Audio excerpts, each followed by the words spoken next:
Assalamualaikum warahmatullahi wabarakatuh. Selamat datang kembali di channel Hikmah Misteri. Dan tentunya masih bersama saya, Mas Nara.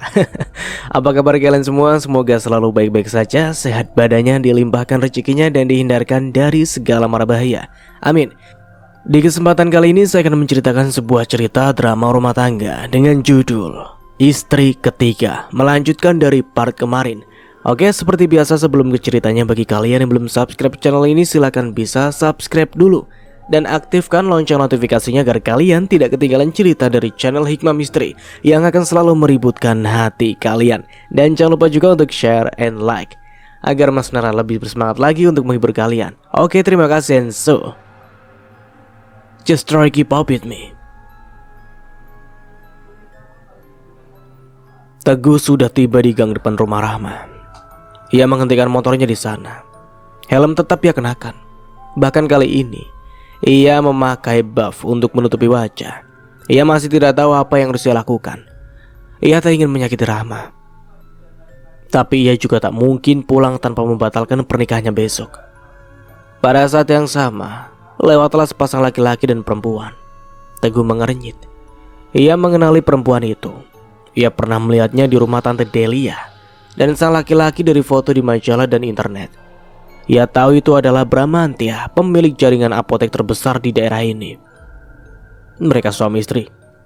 Lalu Teguh teringat Lena, perempuan yang memaki Rahma, istri kedua Bramantya. Jadi ini istri pertamanya. Teguh memandangi pasangan serasi itu melangkah menuju rumah Rahma. Andai ia dan Rahma bisa seperti itu, pikirnya tak mungkin ia menambah istri lagi. Tapi Teguh mencibir, seakan menertawakan diri sendiri. Tahu apa lo gugu tentang hidup orang lain? Gak usah ngejat. Pikirin aja masalah lo sendiri. Saat sedang kalut, Teguh melihat Bramantya muncul lagi di mulut gang sambil penelpon. Suaranya terdengar gusar. Lena, please lah. Aku udah bilang kan ke kamu waktu itu, anak buahku mau menikah. Aku ganti hari, nggak ke rumah kamu malam ini, tapi besok. Malam ini aku datang ke pengajian di rumahnya, lalu besok pagi-pagi ke pernikahannya. Teguh memperhatikan.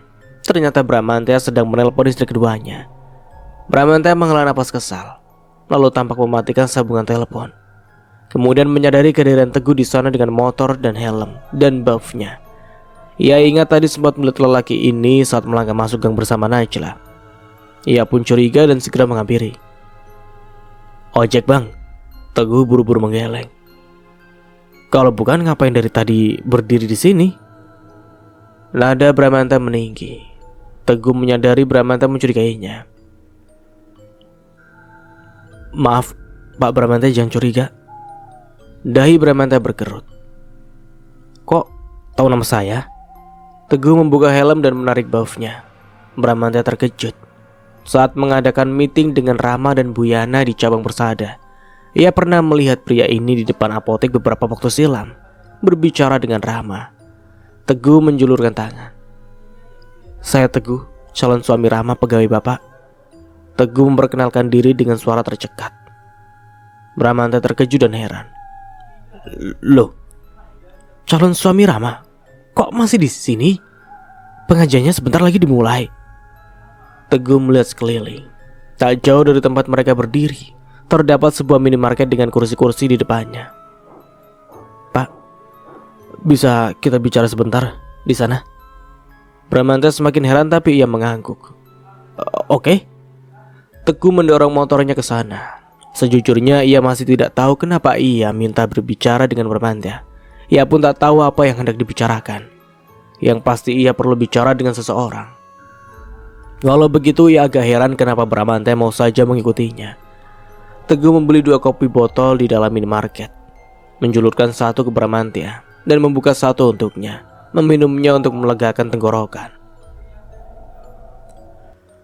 Kamu ada masalah dengan Rama? Tanya Bramantya penasaran. Teguh menggeleng. Saya sangat mencintainya, Pak. Teguh berkaca-kaca. Tapi ibu saya tidak menyetujui pernikahan kami. Ibu meminta saya membatalkan semua. Bramantha terkejut setengah mati. Hah? Batal? Teguh menceritakan semua.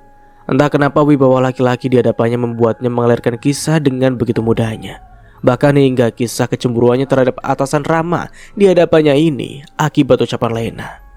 Bramantha menggeleng-geleng. Lena memang keterlaluan.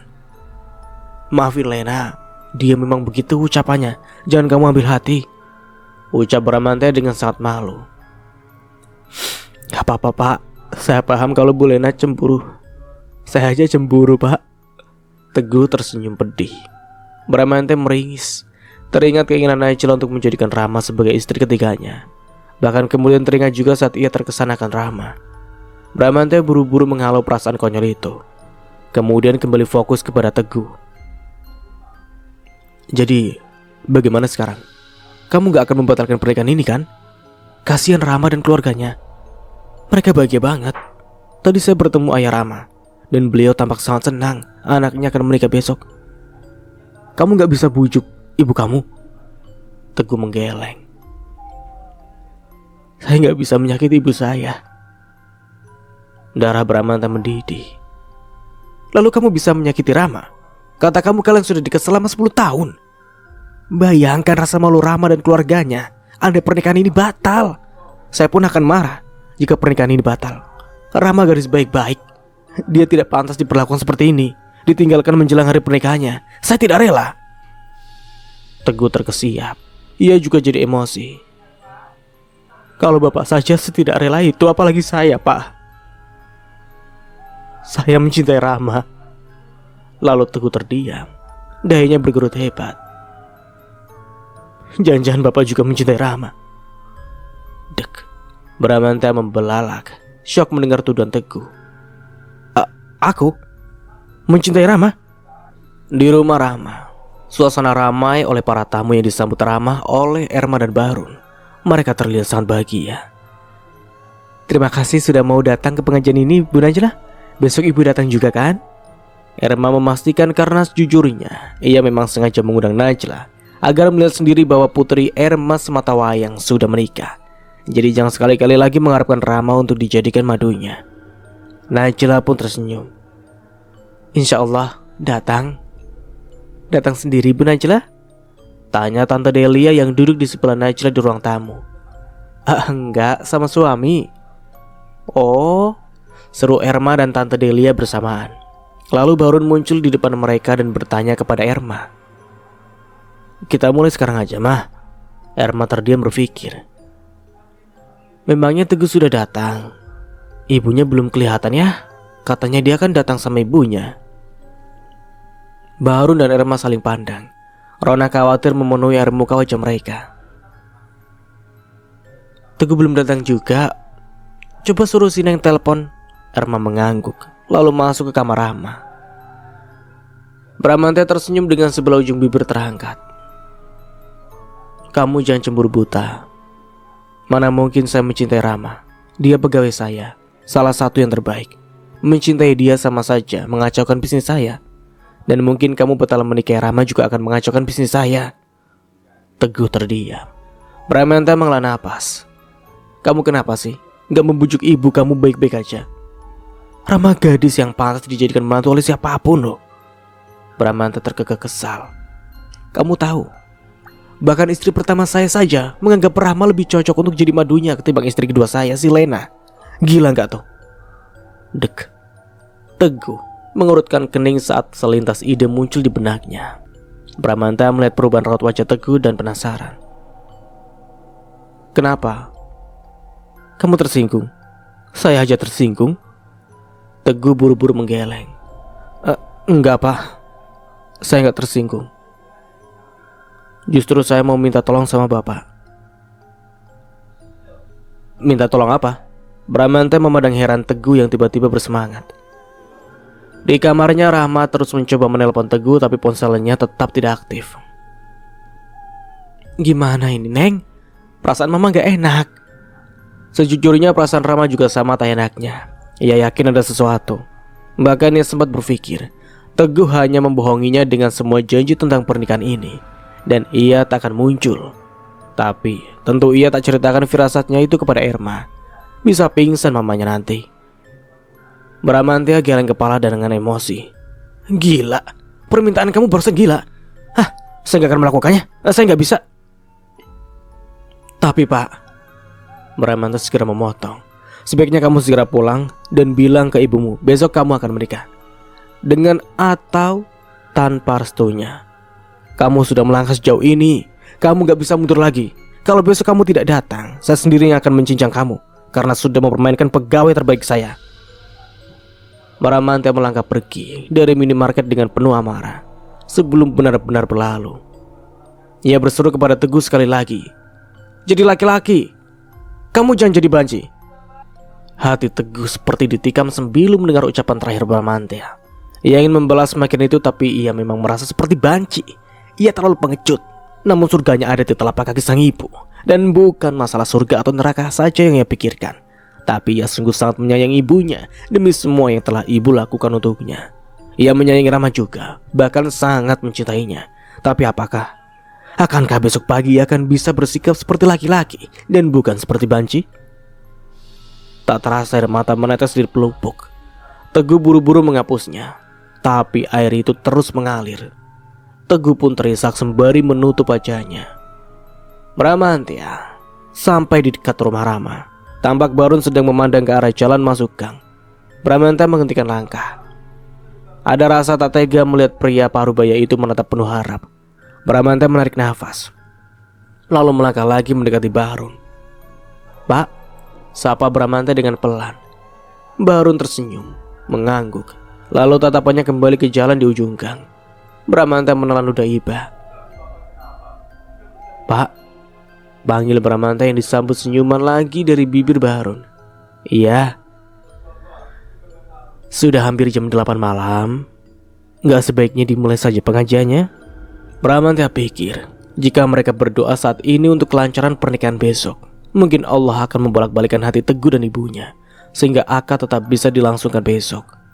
Barun tampak berpikir sejenak, kemudian mengangguk. Iya, kita mulai aja ya. Sudah kemalaman.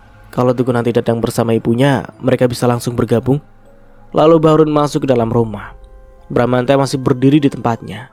Entah mengapa ada rasa nyeri di hatinya. Tak terbayangkan jika besok Teguh benar-benar bersikap seperti banci dan memilih tidak datang. Paling tidak jika dia memang mau membatalkan, datanglah seperti seorang gentleman, jangan jadi pengecut seperti ini. Pengajian telah selesai. Bramantia dan Najla pulang setelah berpamitan kepada Rama dan orang tuanya. Wajah mereka tampak lesu, tak bahagia, khawatir. Begitupun Bramantia dan Najla. Di dalam mobil benak mereka sama-sama terbayangkan kecanggungan pada pengajian tadi. Mas, panggil Najla pelan. Aku khawatir dengan pernikahan besok. Kenapa ya? Calon suami Rama yang katanya akan datang bersama ibunya justru gak muncul.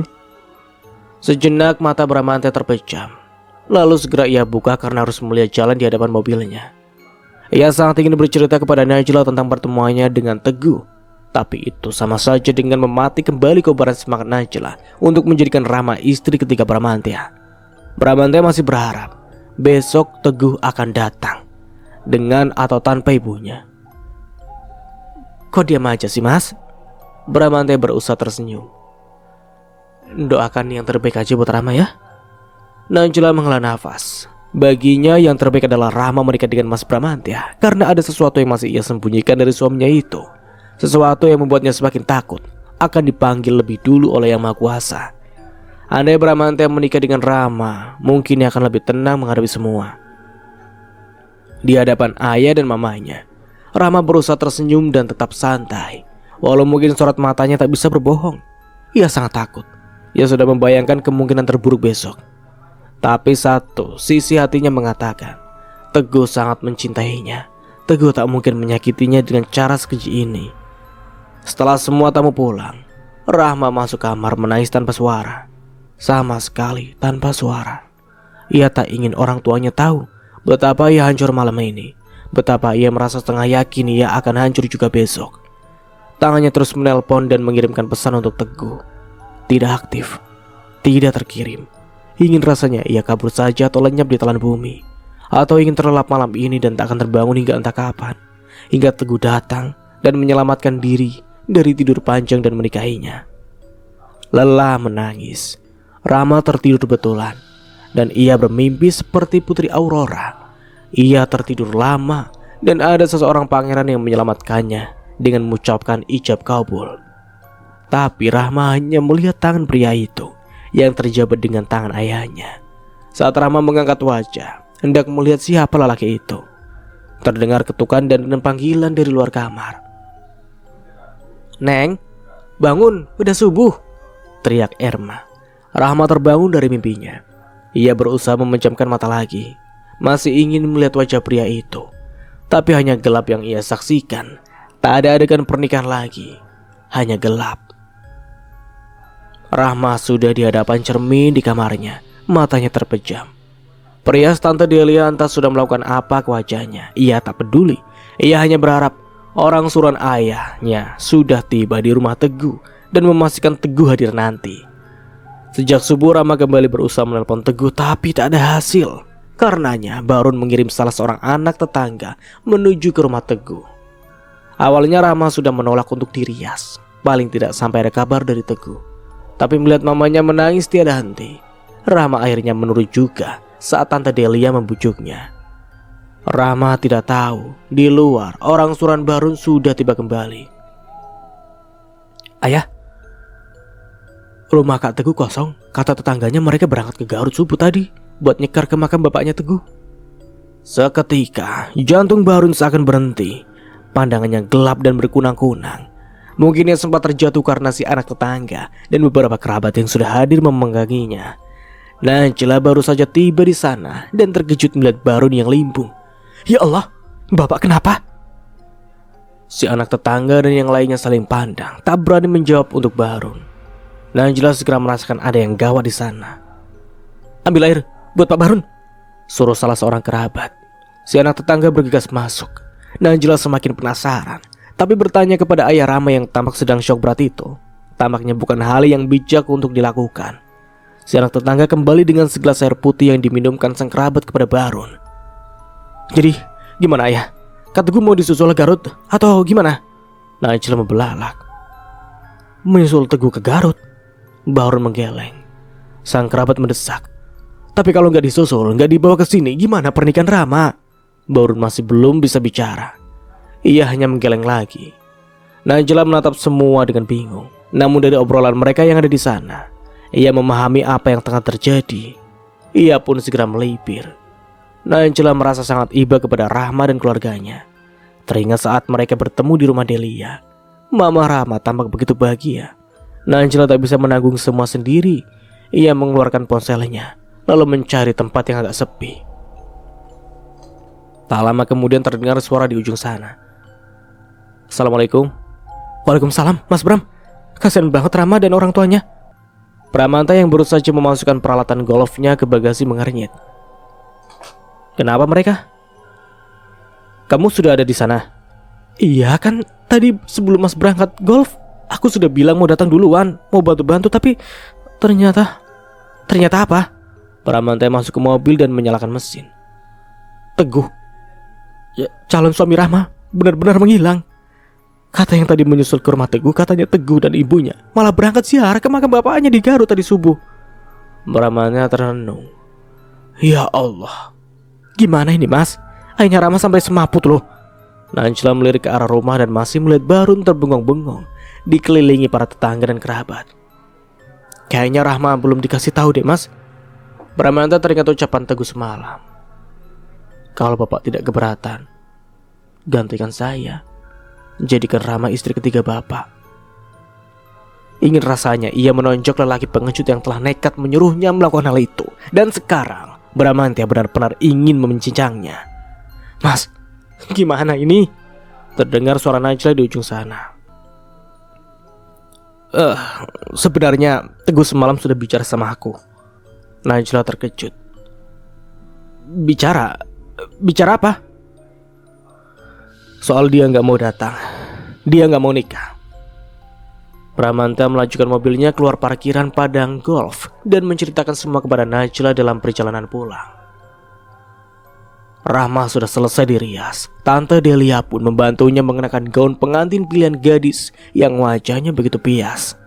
Tante Delia berusaha tak menghela nafas iba, karena biasanya yang ia hadapi adalah para mempelai wanita yang ceria dan bahagia.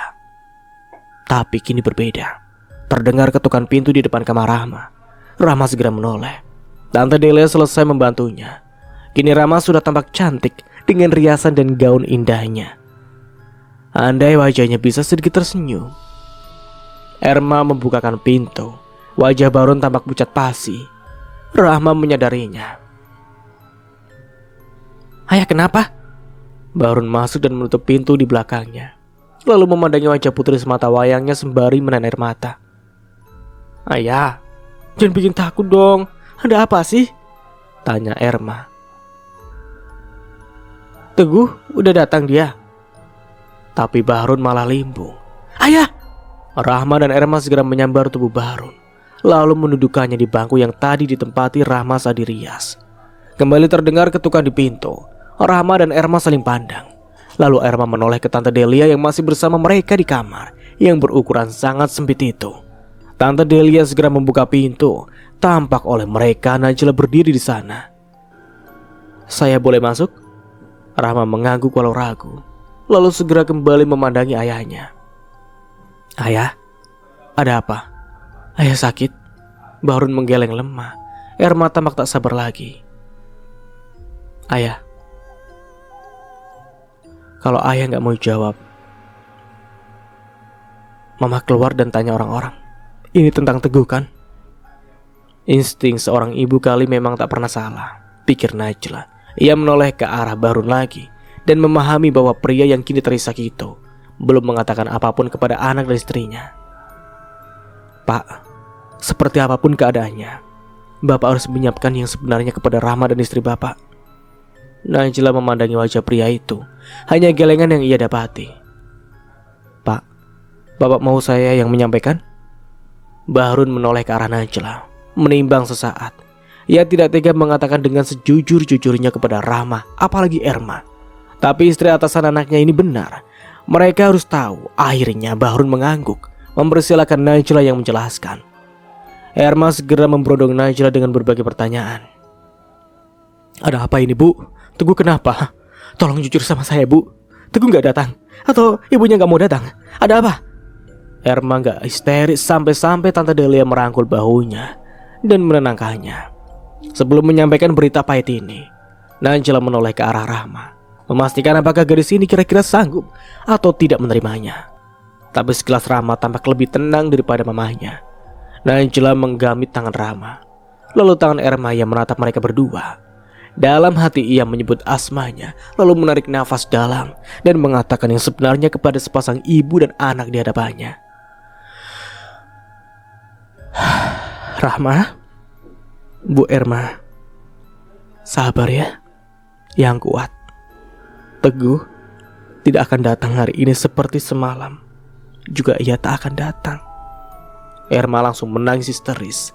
Tante Delia memeluknya erat kali ini, sambil menahan air matanya sendiri. Ini pernikahan paling menyedihkan yang pernah ia tolong.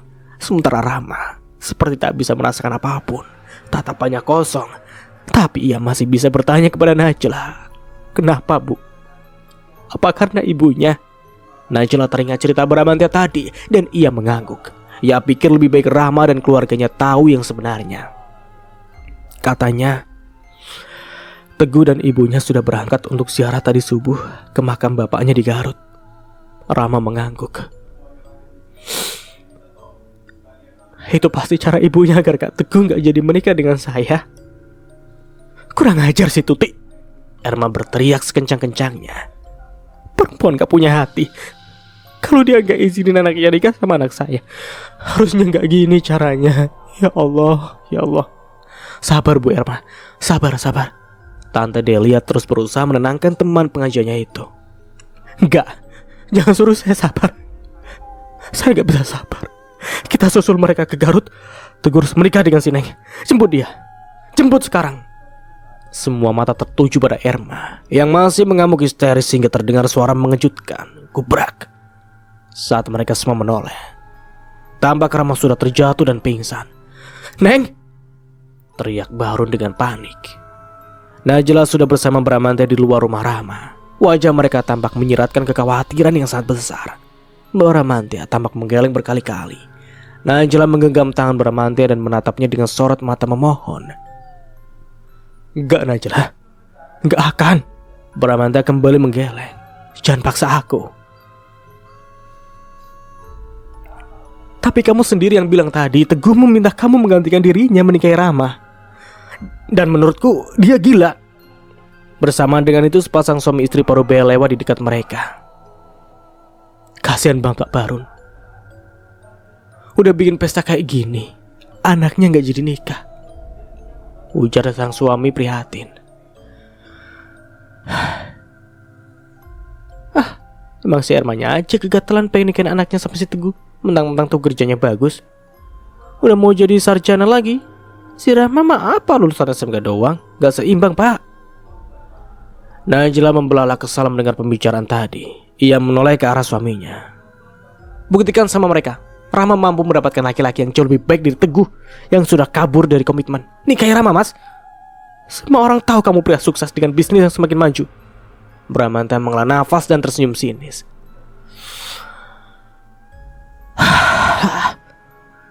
"Kamu pikir kalau aku menikahi Rama gak bikin dia tambah rendah? Menikah denganku dia akan jadi istri ketiga. Istri ketiga dari seorang suami yang mendapat izin dari istri pertamanya. Aku ikhlas dengan pernikahan kamu dan Rama." Bramantya memandangi istrinya lekat-lekat. Perempuan ini, jika sudah memiliki keinginan, jangan harap ia akan diam hingga mendapatkannya. Tapi Bramantya kala ini tidak akan menyerah begitu saja. Jika Rama ditinggalkan oleh Teguh dari pernikahannya, bukan kewajibannya untuk menyelamatkan pegawainya itu dari rasa malu, iya kan? "Mas, gimana kalau mas kasih kesempatan sama aku buat bicara ke Rama dan orang tuanya? Aku akan kasih tahu ke mereka bahwa kamu diamanati oleh Teguh. Kalau mereka gak setuju, ya kamu gak harus menikah dengan Rama. Biar bagaimanapun mas dapat amanah loh." Bramantya tersenyum sebelah bibir. "Najla, aku yakin Rama gak akan mau." Najla ikut tersenyum. "Oke, aku coba ya." Keyakinan Bramantya agak luntur demi mendapati keyakinan Najla dalam nada suaranya. "Bagaimana kalau Rama setuju?" Bramantya menggeleng. Gak mungkin. Rama sangat mencintai Teguh. Ia hanya menginginkan Teguh untuk jadi suaminya. Dan gadis sepertinya yang memiliki harga diri tidak mungkin sudi menjadi istri ketiga. Dia bukan Lena. Najla memasuki kamar Rama. Tampak Rama terbaring di tempat tidur. Wajahnya pucat pasi, tatapannya kosong. Mama Rama masih menangis terseduh-seduh dan sedang ditenangkan oleh Bu Delia. Ayah Rama memijiti kaki Rama dengan mata berkaca-kaca. Sungguh pemandangan yang mengenaskan.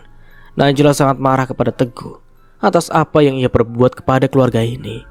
Walau sebenarnya ada setitik rasa syukur di hatinya, karena kini ada kesempatan untuk Bramantya menikah dengan Rama seperti harapannya dulu. Tapi tetap saja ia membenci sikap Teguh yang pengecut. Najla berdiri di dekat Mama Rama. "Bu Erma, boleh saya bicara dengan Ibu Rama dan..." Najla menoleh ke arah ayah Rama. "Dan Bapak juga?" Bu Delia seperti memahami dirinya tadi inginkan di sana. Ia pun mengangguk sopan dan berdiri. "Saya keluar dulu." Najla mengangguk dan tersenyum penuh terima kasih, lalu duduk di sebelah Erma. "Bu, Bapak, Rama, ada satu hal lagi yang sebenarnya belum saya sampaikan. Pesan dari Teguh." Erma, Bahrun dan Rama bebarengan menoleh ke arah Najla. Tatapan mereka seakan penuh harap. Sekilas Najla merasa tidak enak hati. Ia menelan ludah sebelum mulai menceritakan pertemuan Bramantya dengan Teguh semalam. Rama sontak terduduk saat mendengar Teguh datang semalam, tapi tidak ke rumahnya. "Kak Teguh datang, kenapa gak kesini?" "Saya selesaikan dulu ceritanya ya Rama." Rama mengangguk dan Najla pun melanjutkan ceritanya hingga akhir. "Teguh meminta kepada Mas Bramantya untuk menggantikannya menikahi kamu, Rama." Rama membelalak dengan air mata tumpah tanpa jeda di pipinya. Isakannya membahana ke seluruh penjuru kamar yang sempit itu. Bahkan mungkin akan terdengar hingga keluar. Erma tak kalah terseduhnya. Bahrun pun tampak tak dapat lagi menahan emosinya. Bahunya naik turun seirama dengan tangisannya. Bahrun menoleh ke arah Najla dan menatapnya dengan tajam. Tapi ini bukan karangan Bu Najla saja kan? Supaya anak saya menikah dengan suami ibu. Itu kan yang sebenarnya selama ini ibu inginkan. Anak saya menjadi madu Bu Najla. Dek. Najla tertohok dengan ucapan ayah Rahma. Ia tak menduga pikiran itu akan muncul di benak pria tersebut. Najla menoleh ke arah Rahma dan Erma. Bahkan mungkin di benak mereka berdua juga.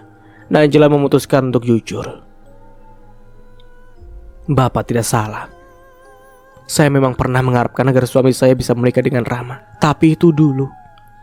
Sebelum saya tahu Rahma sudah akan menikah dengan Teguh. Najla menarik nafas dalam-dalam. Sejak saya tahu Rahma akan menikah, tidak ada lagi pikiran itu muncul di kepala saya. Bahkan saya mendukung Rahma menikah dengan pria yang dia cintai dan mencintainya. Rahma kembali terisak hebat. Najla menguatkan diri untuk lanjut cerita. Dan saya pun terkejut. Ternyata akhirnya jadi begini. Saya pun tak habis pikir. Bisa-bisanya semalam Teguh meminta Mas Bramantya menikahi calon istrinya. Najla tersenyum pedih.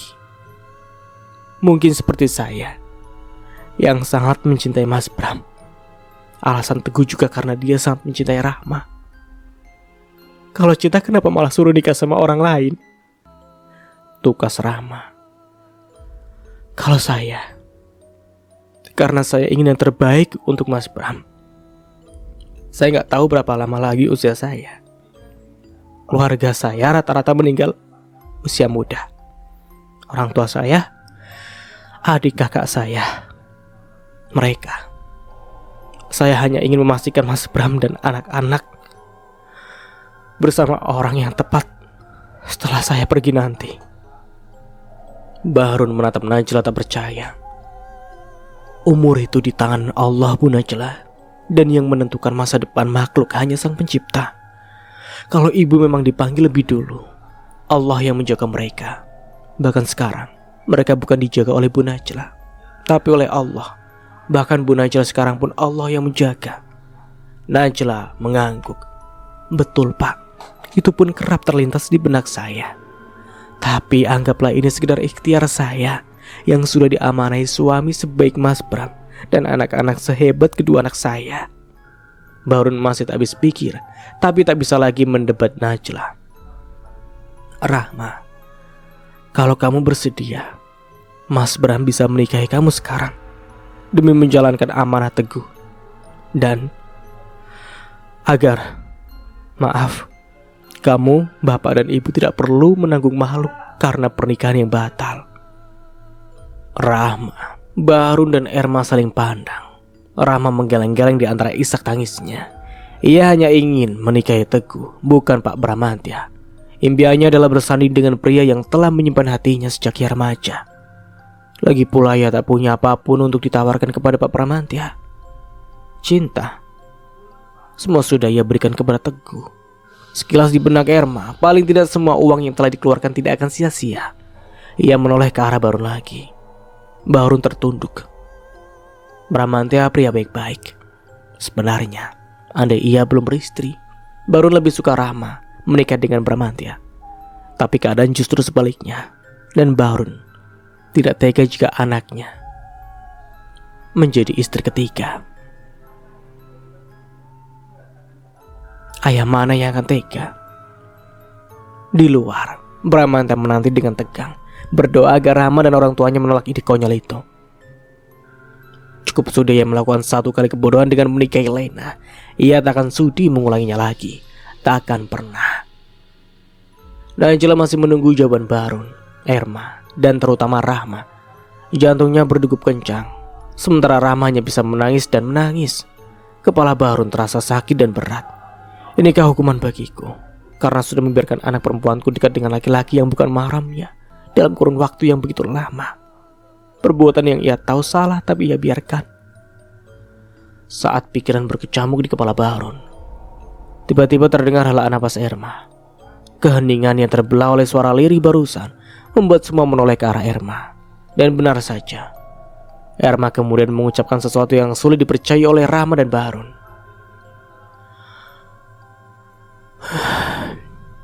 Bu Najla, kalau memang ikhlas berbagi kasih sayang dengan si Neng, saya sebagai ibunya juga ikhlas dia menikah dengan suami Bu Najla. Mama, Rahma terpekik syok berat. Mah, jangan asal bicara begitu, desis Barun. Mama gak asal bicara. Mama sudah pikir matang-matang barusan. Daripada nikah sama Teguh yang gak bertanggung jawab, pengecut, dan punya ibu yang picik, lebih baik Neng nikah sama suami Bu Najla. Erma menatap Najla dalam. Bu Najla bisa janjikan si Neng akan diperlakukan dengan baik sama suami Bu Najla, gak akan disakitin. Najla berkaca-kaca. Insya Allah Bu, selama saya jadi istri Mas Bram, saya gak pernah disakiti sekalipun. Tapi Pak Bram menikah lagi dengan Bu Lena, tukas Rahma. Itu karena saya yang minta Rahma. Tapi kalau Rahma nikah sama suami Bu Najla gak boleh suruh suaminya nikah lagi. Erma segera mengajukan isyarat. Insya Allah enggak Bu. Soal Lena, itu kesalahan saya dalam memilihkan. Saya pikir Lena sesuai dengan kriteria yang saya harapkan, tapi ternyata jauh.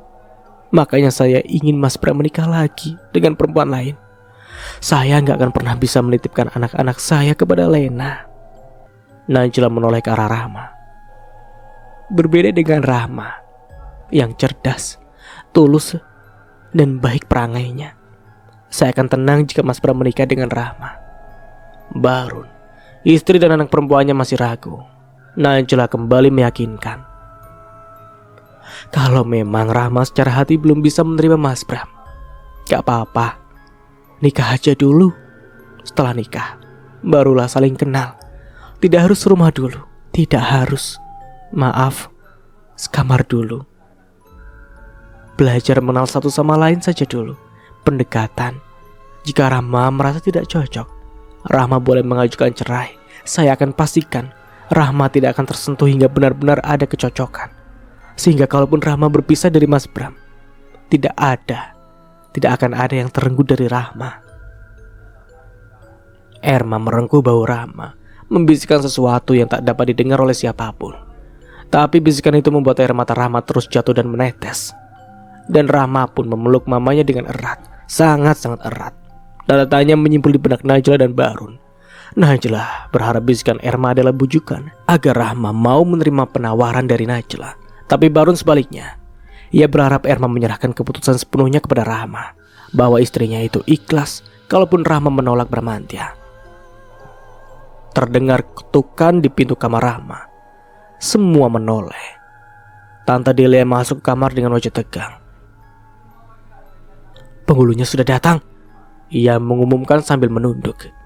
Ia tahu suasana sedang tidak enak dan pengumuman ini, tapi ia yang didaulat oleh semua yang di luar untuk menyampaikan.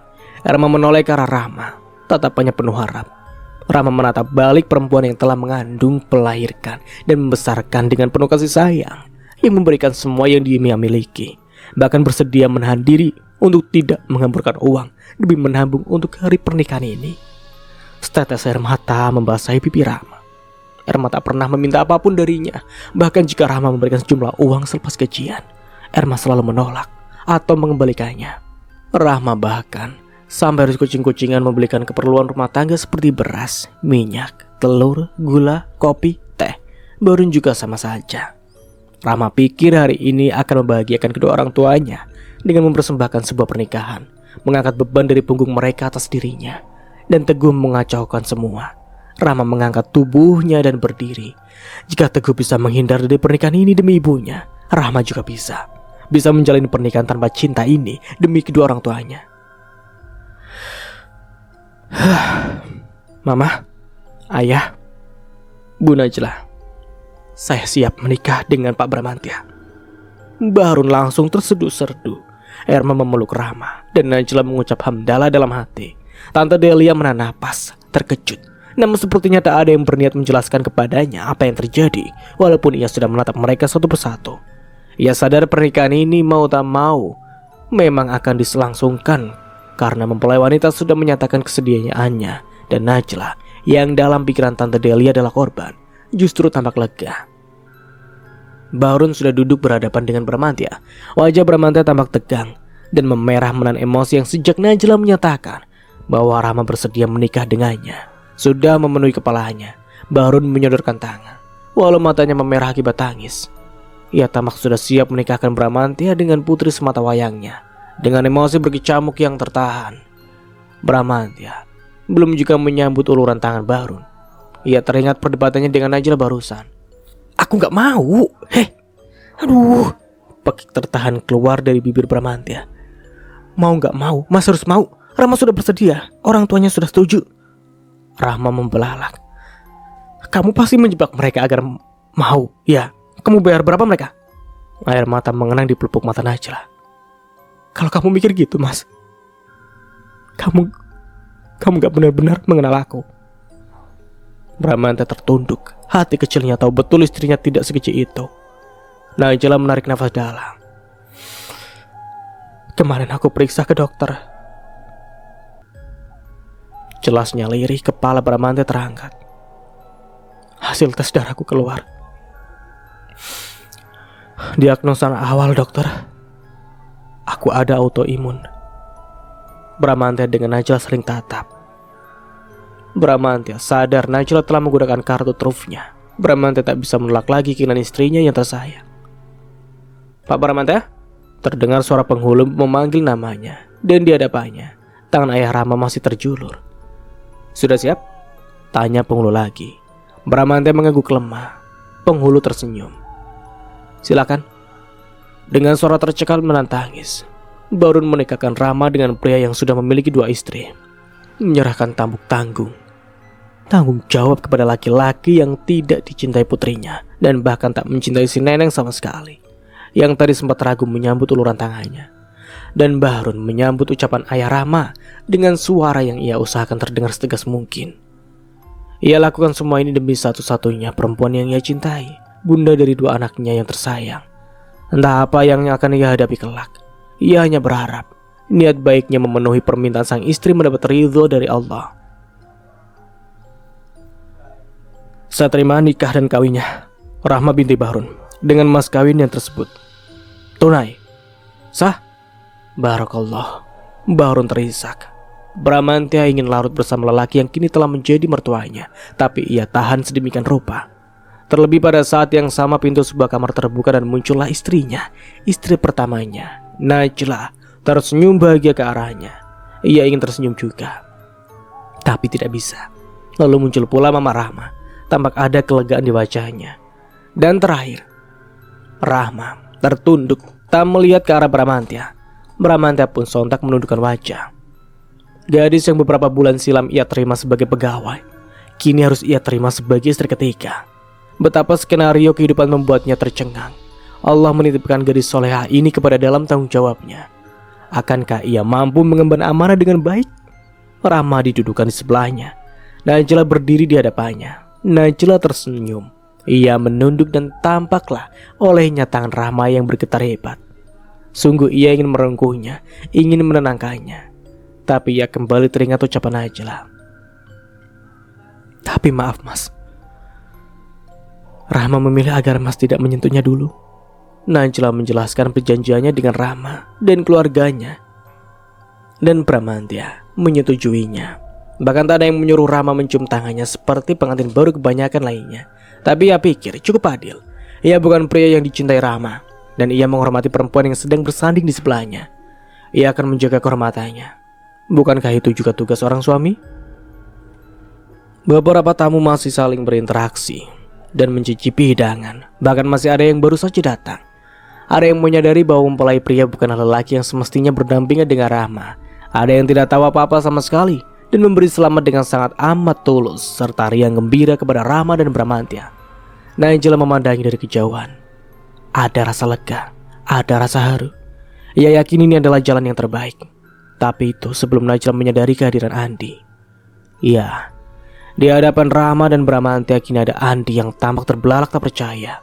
Di sebelahnya, Bu Yana juga tampak sama syoknya. Najla buru-buru menghampiri mereka. Kok Pak Bramantya duduk di pelaminan? Tanya Andi terbata-bata. Rahma tertunduk. Bramantya baru saja hendak membuka mulut untuk menjawab saat Najla tiba-tiba sudah berdiri di sebelahnya. Iya, alhamdulillah. Tadi ijab kabul sudah dilaksanakan dan Mas Bramantya sudah resmi menjadi suami Rahma. Andi semakin terbelalak. Bu Yana tampak berusaha menguasai diri. Wah, kalau begitu selamat ya Pak Bram, Rahma, dan Bu Najla. Terima kasih, jawab Najla dengan nada suara tetap tenang sebelumnya. Andi tak mengucapkan apapun, hanya mengangguk sambil berusaha menyungkingkan senyum yang justru lebih mirip seperti seringai aneh. Silakan menikmati hidangannya. Maaf ala kadarnya. Erma yang berdiri tak jauh dari mereka mempersilahkan sambil menunjuk meja hidangan. Ia berusaha tetap ramah sebagai tuan rumahnya walaupun merasakan kecanggungan di sana. Bu Yana dan Andi mengangguk sopan, lalu mengambil hidangan yang tersedia. Setelah mereka duduk, Andi segera membuka aplikasi pengirim pesan dan mengetikkan banyak hal. Lalu ia melirik ke arah Bramantya dan Rahma. Dan dengan sudut sedemikian rupa, agar tak terlalu ketara, ia memfoto kedua mempelai. Lalu tamak jarinya mengeklik send. Tanpa disadari, Bu Yana memperhatikan sejak tadi. Ia mengernyit dan menduga-duga saat memahami apa yang kira-kira Andi lakukan. Bu Yana segera berdiri pura-pura mau mengambil minum. Lalu diam-diam mendekati Najla dan berbisik, memperingatkan bahaya yang mungkin akan terjadi. Najla terbelalak dan berterima kasih kepada Bu Yana. Najla segera mendekati Rahma dan Bramantya dan menjelaskan kekhawatiran Bu Yana. Aku gak peduli lagi kalau Lena datang, tukas Bramantya. Rahma menatap Bramantya ketakutan. Najla merasakan ketegangan ini dan dia pun menjelaskan kepada suaminya kenapa menurutnya Bramantya dan Rahma harus segera pergi. Mas boleh saja gak peduli sama diri mas sendiri, tapi kasihan Rahma dan orang tuanya kalau Lena sampai mengamuk di sini. Aduh, Bramantya mengerang kesal. Bersama dengan itu Bu Yana dan Andi menghampiri. Wajah Andi tampak kesal. Maaf, Rahma, Pak Bram, Bu Najla, saya dan Andi pamit dulu. Kepala saya pusing dan tiba-tiba badan saya lemas. Saya datang sama Andi, jadi Andi terpaksa mengantar saya pulang. Andi benar-benar menahan diri untuk tidak mengomel. Sebenarnya ia memilih menunggu Lena datang ke rumah Reyot ini, tapi Bu Yana memaksa. Bahkan mengancam jika Andi tak mengantarnya pulang, Bu Yana tak akan merekomendasikan Andi untuk menggantikan posisinya jika ia sampai meninggal dunia kelak. Andi yakin usia Bu Yana tak akan lama lagi karena ia semakin digerogoti penyakitnya. Jadi bodoh kalau ia sampai kehilangan kesempatan menggantikan perempuan penyakitan ini. Karena walaupun Lena sudah menjadi istri Bramantya, tampaknya temannya itu tak bisa membuat suaminya mengangkat Andi menjadi manajer. Bahkan suaminya menikah lagi saja dia tidak tahu. Bu Yana melirik Andi yang sudah melangkah ke motornya. Ia lega. Andi mau diajak buru-buru pulang. Paling tidak Andi tidak akan bisa melaporkan lagi apa-apa yang dilakukan Bu Najla untuk mengantisipasi kedatangan Lena ke rumah Rahma. Lena marah-marah tak karuan di mobilnya. Sial, Najla memang perempuan bodoh. Pasti dia yang sudah mengatur semua sampai-sampai penjaga apotek sok kecakapan itu menikah sama Mas Bram. Bukannya dia mau menikah sama pacarnya, kok jadi gini? Lena menyetir seperti orang mabuk, menyalip sana-sini dengan kecepatan tinggi. Ia sudah tak memedulikan keselamatan dirinya. Ia harus segera tiba di rumah Rahma. Ia terus-menerus memeriksa peta untuk memastikan beberapa lama lagi ia bisa sampai di sana. Masih 1,5 jam lagi. Menyesal tadi ia ke Jakarta untuk ketemuan dengan teman-temannya. Ia pergi karena ia pikir toh Mas Bram tidak akan datang siang-siang. Mas Bram sedang menghadiri pernikahan Rahma, mana ia tahu kalau ternyata Mas Bram justru menjadi mempelainya. Lena tancap gas, sebisanya memanfaatkan jalur yang belum padat, karena sebentar lagi ia akan memasuki wilayah yang super macet. Betapa ia sudah tak sabar ingin mengunyeng-unyeng dua perempuan sok suci itu, Najla dan Rahma. Barun dan Erma dengan dibantu Tante Delia dan beberapa orang lainnya bergegas merapikan rumah mereka. Untung saja tak ada lagi tamu lain yang datang. Ayo ayah, kita harus pergi, desak Erma. Barun tampak kesal. Seharusnya kita hadapi saja perempuan itu. Ayah gak takut. Tapi kata Bu Najla, Bu Najla terus. Potong Bahrun. Seharian ini kita diatur-atur terus sama dia. Erma ingin berdebat lagi, tapi ia melihat semua orang di sana sedang memperhatikannya. Ia pun urung. Percuma debat sama si ayah, malah jadi makin lama di sini. Ya udah, terserah kalau ayah mau menghadapi istri kedua nak Bram. Mama sih ogah. Lalu Erma pun mengambil tas besar yang sudah ia persiapkan dan melangkah keluar rumah. Lena sudah tiba di jalan dekat rumah Rama. Ia melihat lagi titik yang sudah di-share oleh Andi tadi, lalu mencari tempat untuk parkir. Ia melihat minimarket dan segera memasukkan mobilnya ke halaman parkirnya. Ia turun dari mobil dan mengepalkan uang 20.000 kepada tukang parkir di sana agar tak berisik walau Lena tidak belanja di sana. Lalu bergegas menuju gang rumah Rama. Hatinya bergejolak penuh emosi, siap mengajar semua yang di lokasi pernikahan itu dengan ucapan. Dan entah apa yang ia bisa, ia tidak rela. Takkan pernah rela dimadu lagi. Lena tiba di depan rumah Rama. Tampak sekelompok orang sedang membongkar tenda. Pasti ini rumahnya. Tanpa babi bu, Lena menerobos masuk ke dalam rumah. Mana Rama? Mana perempuan pencuri suami orang itu? Dasar pelakor, sak suci. Padahal perebut lagi orang. Beberapa tetangga dan keluarga Rama yang masih di sana tampak gentar. Tante Delia keluar dari kamar Rama. Ia memang diamanahkan untuk tidak pulang dulu oleh Erma. Jangan kalian sembunyikan dia. Mana si Rama? Mana suami saya? Belum sempat Tante Delia menjawab, terdengar suara. Suami kita? Maksudmu? Lena berbalik, terkejut. Di hadapannya di ambang pintu rumah Rama yang sempit, sudah ada Najla berdiri dengan tenang. Tak ada gentar di wajahnya. Kemana Mas Bram? Ini pasti ulah Kak Najla kan? Kak Najla yang suruh Mas Bram menikah sama perempuan itu. Ini sudah takdir Allah. Jangan bawa-bawa Allah Kak. Astagfirullahaladzim. Lena, sadar, istighfar. Dalam setiap urusan kita harus selalu membawa Allah serta. Bullshit. Mas Bram dan Rama sudah pergi sejak tadi. Akad sudah selesai. Tak ada yang bisa kamu lakukan di sini. Sebaiknya kamu pulang.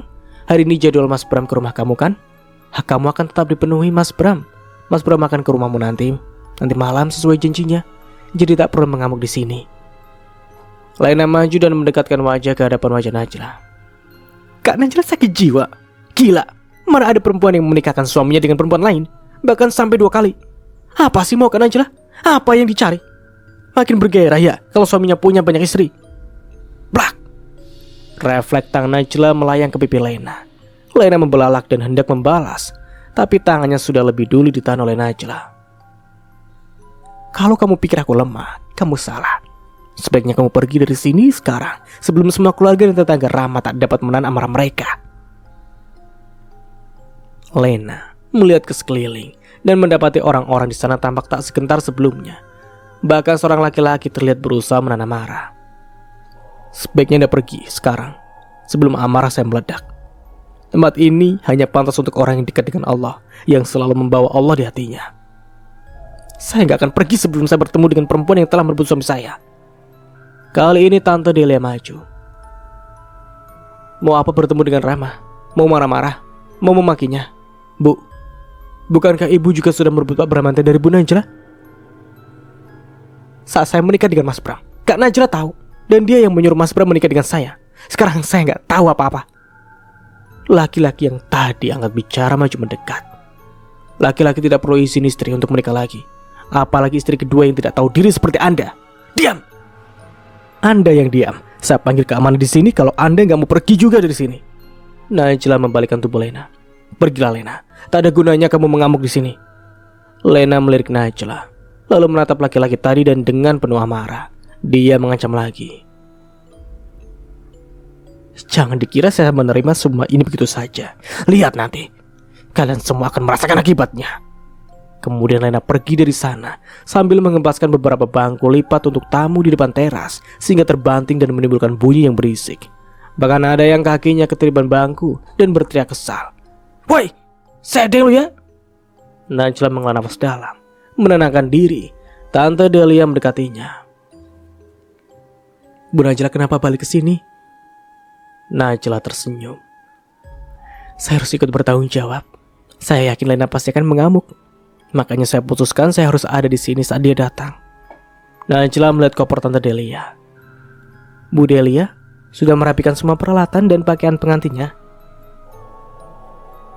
Sudah Bu, ini sudah mau pulang. Saya antar. Gak usah, tadi suami saya sudah jalan mau menjemput. Oh, alhamdulillah. Ya sudah Bu, saya pamit. Tante Delia mengangguk, tapi kemudian menarik tangan Bu Najla. Bu. Iya? Kenapa perempuan seperti Bu Lena dipertahankan menjadi madu? Bu Najla gak minta Pak Bram menceraikannya saja. Najla menghela nafas. Lena punya anak yang sudah kadung dekat dengan Mas Bram, Bu. Mas Bram gak tega. Oh, Najla tersenyum dan mengaku sopan. Saya pamit ya Bu. Anak-anak sudah nunggu di rumah. Assalamualaikum. Mari semua. Assalamualaikum. Najla juga mengangguk kepada karib dan kerabat Rama di sana, lalu pergi meninggalkan rumah yang telah menjadi tempat pernikahan suaminya dengan sang istri ketiga. Di mobil, Bramante dan Rama masih sama-sama terdiam. Rama menaikkan mata sedemikian rupa. Hatinya hancur, tapi menangis pun hanya akan menambah kerumitan. Bukan hanya itu, duduk bersebelahan dengan bos yang kini menjadi suami di dalam mobil yang melaju entah kemana, membuat tangannya sejak tadi sulit berhenti gemetar. Di sisinya, Bramante sibuk dengan pikirannya sendiri. Ia teringat saat tak sengaja melihat kaki Rama yang terkilir, juga kaki sebelahnya yang mengenakan kaos kaki. Betapa saat itu ia berpikir Rama lebih pantas menjadi istrinya ketimbang Lena, dan kini Rama benar-benar menjadi istrinya. Bramante melirik tangan Rama yang terus gemetar di pangkuan. Sungguh ia iba kepada pegawai teladannya satu ini. Sial kamu Teguh, jahat betul. Teguh baru saja tiba di Garut bersama ibunya di rumah sepupu bapaknya, Bi Neneng. Mereka disambut hangat. Tak ada yang menyadari betapa mata Teguh terus berkaca-kaca dan kosong. Alhamdulillah sudah lama kalian tidak pulang ke Garut. Itu makam bapaknya Teguh, Teh. Sudah tidak terurus, ucap suami Bi Neneng yang lebih cerewet ketimbang istrinya. Hampura maaf Kang, ini si Teguh kan sibuk kuliah sambil kerja. Susah banget dicari waktu buat berangkat ke sini. Seakan tak ada masalah yang mereka sebabkan ditinggalkan begitu saja di rumah Rama. Ibu Teguh menjawab dengan ceria, terus beramah tamah dengan riang. Teguh muak mendengarnya, tapi ia harus mengikuti permainan ini nih, memasang senyuman palsu. Tapi tiba-tiba, Teguh, kamu kapan menikah? Dek. Pertanyaan basa-basi dari suami Bi Neneng terasa sangat menohok bagi Teguh dan juga ibunya. Namun tentu saja, Ibu Teguh langsung menjawab. Lagi-lagi seakan tidak ada skenario lain yang mereka abaikan bagi tadi. Selesai kuliah dulu, kerja yang benar dulu, beli rumah dulu, beli mobil dulu, baru deh menikah. Tapi bukannya Teguh sudah ada calonnya ya? Kan Teguh pernah cerita, suami Bi Neneng. Tak semudah itu dialihkan ternyata. Gak juga hanya teman kok Kang. Ingin rasanya Teguh berteriak dan mengatakan yang sesungguhnya, bahwa kepergian mereka ke kota ini, pembicaraan barusan, kebohongan-kebohongan ibunya, semua terasa begitu menyakitkan. Tapi yang dapat ia lakukan hanyalah berdiri dan pamit keluar.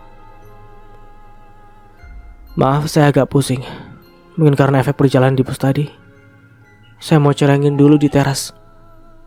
Teguh meninggalkan ibunya yang sesaat sempat memandanginya dengan curiga. Namun kemudian Tuti menatap tasnya dan merasa tenang karena ia bisa memastikan Teguh tak akan menghubungi Rama. Ponsel anak semata wayangnya itu masih tersimpan rapi di tasnya. Bramante melajukan mobil mereka ke rumahnya di pinggiran kota Bogor. Najla mengusulkan agar Bramante membawa Rama ke sana karena di sana ada saudara jauh Bramante, sepasang suami istri parubaya yang memang ditugaskan menjaga dan merawat villa tersebut. Dengan begitu Rama tidak akan merasa berduaan saja dengan Bramante, dan saat Bramante harus ke rumah Lena nanti malam, Rama tidak akan sendirian. Rama tidak berkomentar saat Bramante menjelaskan semua. Ia hanya diam dan diam. Pun saat mereka tiba di rumah yang lebih mirip villa atau tempat peristirahatan tersebut, dan Bramante memperkenalkannya kepada Mang Rojak dan Bilim yang sudah berdiri, yang diberitahu sebelumnya mengenai kedatangan mereka oleh Najla. Rahma hanya mengangguk sesopan mungkin, berusaha tersenyum namun sulit. Dan sampai di sini dulu ceritanya. Nantikan kelanjutan ceritanya di part berikutnya. Dari saya mohon maaf bila ada salah kata atau dalam penyampaian cerita. Akhir kata, wassalamualaikum warahmatullahi wabarakatuh. Sampai jumpa di video berikutnya.